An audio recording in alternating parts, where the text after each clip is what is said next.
Tal vez más que no se conocen son los menos discutidos, ¿no? Creo que hay todo un proceso previo que tiene que ver con discutir en qué forma los súbditos del Virreinato del Río de la Plata pasaron a ser los nuevos ciudadanos de las Provincias Unidas del Río de la Plata. Ese proceso tuvo que ver con la idea de conformar la política, de conformar grupos sociales y con un fuerte peso de cómo había cambiado una sociedad rápidamente, sobre todo a partir de las invasiones inglesas, de cómo el poder militar y de cómo una colonia que había logrado en cierta forma defenderse por sí misma, cuestionaba el tema de la obediencia a la capital española. Y que a partir, obviamente, de la invasión de España por parte de Napoleón y de Francia, cuestionaba sobre a quién había que obedecer, ¿no? Yo creo que este es tal vez el cabildo del 22 de mayo, es una de las cuestiones más interesantes de nuestra historia, porque ahí queda establecido, digamos, esa cuestión de quiénes son los locales, ¿no? Quiénes tienen que obedecer, quiénes tienen que mandar y las distintas posiciones sobre esto. Desde esos aspectos que se vieron en esa época y en esos momentos, ¿cómo comienza a construirse esta idea de nación a partir de ese momento? Es muy interesante plantear el concepto de nación, porque para 1810 nación quería decir la suma de todos los pueblos que componían en ese momento el Virreinato del Río de la Plata.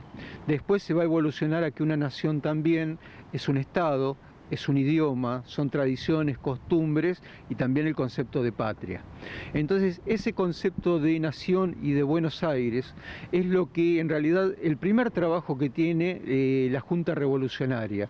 Tiene que salir a convencer, ¿no?, a los otros cabildos, a los otros poblados, de que tienen que seguir juntos, de que va a haber una dirección, y acá es donde comienza a discutirse esto de qué es lo primero, ¿no? Si el poder local o el poder nacional, si son primero los cabildos, después las provincias o el poder de la nación.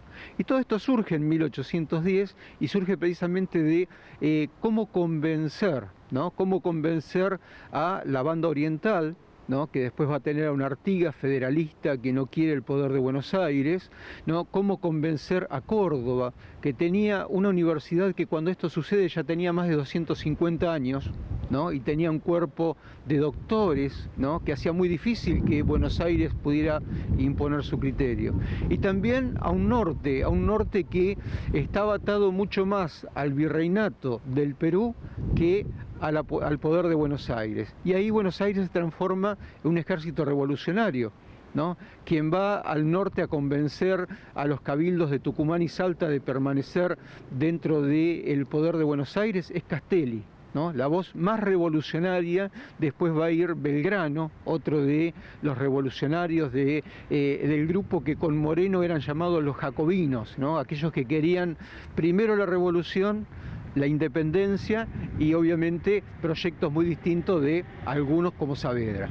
La revolución en ese momento lo que ratifica es algo que ya venía desde 1808, 2 años antes, con otros países como el caso de México, como el caso de Colombia, con revueltas porque el poder estaba en discusión, ¿no? Y más que el poder estaba en discusión el concepto de la soberanía, y esto es quién representa al pueblo, si era un rey o si era el mismo pueblo que asumía obviamente las riendas del poder. Por supuesto que todo proceso revolucionario, ¿no?, ayer, hoy y siempre tiene este componente, ¿no?, de discutir las bases de sustento de la política, de la economía y obviamente las tradiciones de la sociedad. Eso estaba en discusión a partir de 1810 y abrió una puerta enorme, no solamente en el Virreinato del Río de la Plata, sino en toda América. Nosotros siempre decimos que la historia no se repite, ¿no? Pero que no se repita no quiere decir que no la repitamos porque la desconocemos. ¿no? Y en cierta forma conocer los componentes de esa economía que había dejado de funcionar porque ya no había plata en el Alto Perú como para sostener las arcas del Estado. Esa economía que comenzaba a producir, ¿no? A través de la venta de cueros, a través de la venta de productos del litoral y no de lo que era el mercantilismo y la especulación con la cual se había vivido en el ciclo anterior, son los ciclos con los que a veces se va constantemente modificando la composición de la sociedad. Yo creo que hay que estar siempre atento a cuáles son los cambios que la sociedad va demandando y sobre todo esa cuestión fundamental, cómo los ciudadanos comienzan a percibir si la política los representa o no. ¿Quién crees que es la figura más emblemática de aquel 25 de mayo de 1810? Son muchas las figuras, ¿no? Son muchas las figuras y distintos los roles.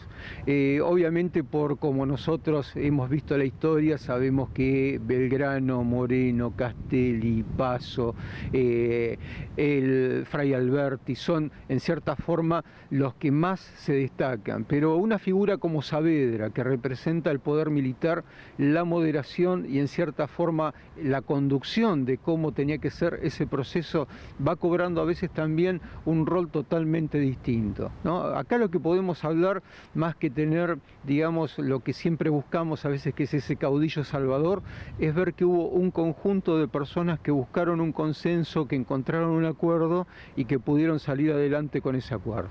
Ese acuerdo hoy que es difícil de conseguir, ¿no? Y que en aquel momento se logró.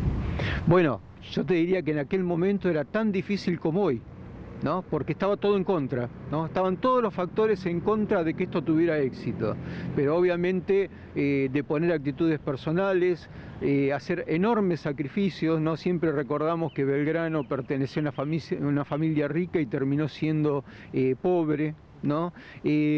Saavedra, que venía desde el Alto Perú hasta Buenos Aires, que no era alguien de aquí, los comerciantes, ¿no? Porque en la Junta hay sectores muy marcados, ¿no? De lo que son los comerciantes, los clérigos, los políticos. Bueno, todo esto requirió enormes discusiones, ¿no? Que fueron previas. La jabonería de Vieites obviamente fue una previa de esto. El Cabildo, como decíamos, abierto del 22 de mayo lo puso. Los comerciantes españoles, los comerciantes ingleses, son muchos los componentes de una sociedad que en cierta forma trabajan, pero claro, fue un trabajo largo, porque decimos, en ese momento se logró el consenso.